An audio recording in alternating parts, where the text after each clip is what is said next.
नमस्कार दोस्तों, UIS academy के प्लेटफॉर्म पे आप सभी का फिर से एक बार स्वागत है।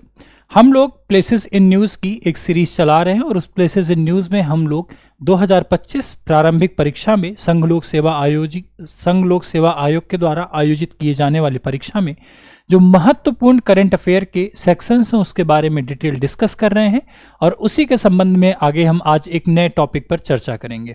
आप सभी को पता है फ्लेमिंगो महोत्सव के बारे में। वर्ष 2025 में फ्लेमिंगो महोत्सव 4 वर्षों के उपरांत हमें फिर से आंध्र प्रदेश में सेलिब्रेट किए जाने का मौका मिलते हुए दिखाई पड़ रहा है। अगर हम यहाँ पर बात करते हैं फ्लेमिंगो महोत्सव के बारे में तो ये चीजें भी हमको ध्यान रखनी होगी। 2025 में 4 वर्ष के अंतराल के बाद आंध्र प्रदेश में वापस ये फ्लेमिंगो फेस्टिवल मनाया जाने वाला है, जो कि पुलिकट झील और नेरापट्टू पक्षी अभयारण्य के में आगमन का जश्न मनाया जाएगा। उनके लिए जो माइग्रेटरी बर्ड्स हैं, आप सभी को पता है कि सीजन चेंज होने पर पक्षियों का प्रवास हमको देखने को मिलता है।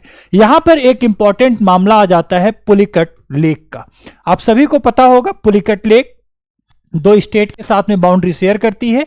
एक स्टेट जो है वो है आंध्र प्रदेश और दूसरा स्टेट जो वो है तमिलनाडु।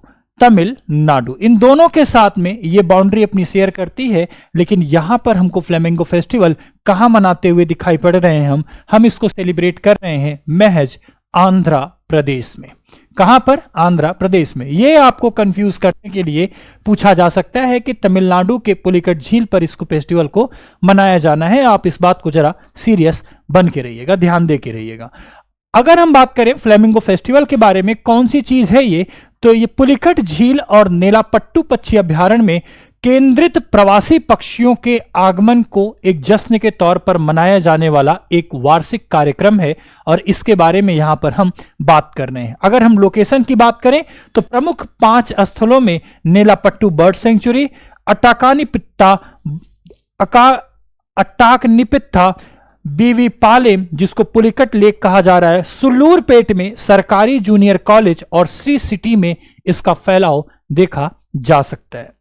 यदि हम आगे बात करें इसमें क्या क्या फीचर्स आपको इस फ्लेमिंगो फेस्टिवल 2025 में दिखाई पड़ेगा, तो watching tours, eco friendly biodiversity sessions and boating activities जैसी एक्टिविटी को वहां पर हम देख सकते हैं। साथ ही साथ विभिन्न प्रकार के सांस्कृतिक कार्यक्रम से संबंधित जो प्रतियोगिताएं हैं, स्टॉल्स प्रमोशन और लोकल हेरिटेज को वहां पर प्रमोट किया जाएगा, ताकि इस फेस्टिवल में धीरे धीरे ही सही हम अपने लोकल की चीजों को भी इंटरनेशनल या नेशनल लेवल पर सामने लेकर आ सकें।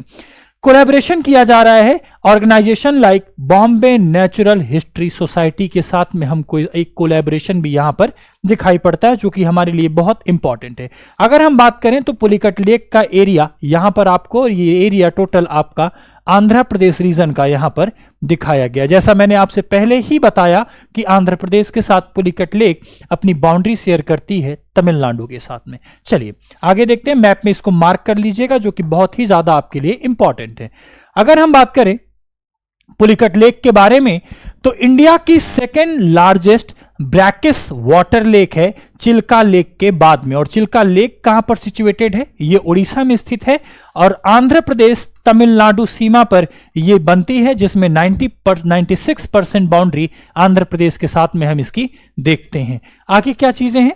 अगर हम बात करें यहां पर पाई जाने वाली बायोडायवर्सिटीज के बारे में तो यहां पर फ्लेमिंगो सहित प्रवासी पक्षियों के लिए महत्वपूर्ण भोजन और प्रजनन स्थल तथा विविध वनस्पतियों एवं जीवों का घर हमें दिखाई पड़ता है। तो कह सकते हैं कि बायोडायवर्सिटी के फॉर्म में एक बहुत अच्छा यहां पर हमको स्पॉट देखने को दिख सकता है। साथ ही साथ इकोनॉमिक इंपॉर्टेंस इसकी बात करें तो मत्स्य पालन को यह बढ़ावा देता है।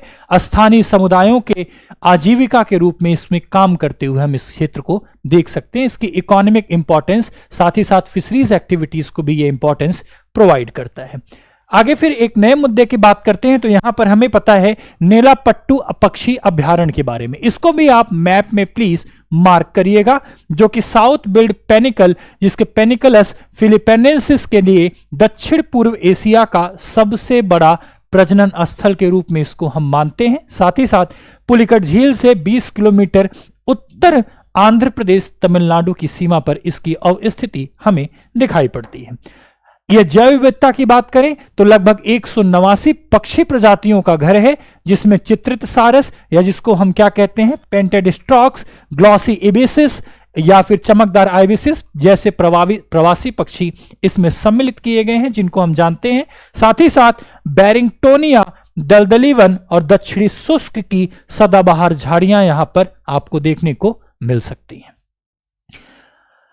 परिस्थिति की भूमिका की अगर हम बात करें पुलिकट लेक के बारे में, तो यहां पे भी चीज दिखाई पड़ती हैं कि गुआनो जैसे प्राकृतिक उर्वरकों के माध्यम से स्थानीय कृषि को समर्थन प्रदान किया जाता है तथा जैव विविधता संरक्षण को भी हम यहां पर बढ़ावा होते हुए देख सकते हैं। बायोडायवर्सिटी कंजर्वेशन हमारे लिए यहां पर इंपॉर्टेंट फॉर्मेट में दिखाई पड़ता है। आज की क्लास में मैंने जो चीजें आपको मैप में बताई उनको मार्क कीजिएगा, वहां पर पाए जाने वाले फ्लोरा फौना, साथ ही साथ उसके बायोडायवर्सिटी लेवल का जो इंपॉर्टेंस है उसको भी आप मार्क करें। मिलते हैं अगली क्लास में एक नई इंफॉर्मेशन के साथ प्लेसेस इन न्यूज की कैटेगरी में। तब तक के लिए thank you so much, have a nice day. जय हिंद, ईश्वर आप सभी का भला करें।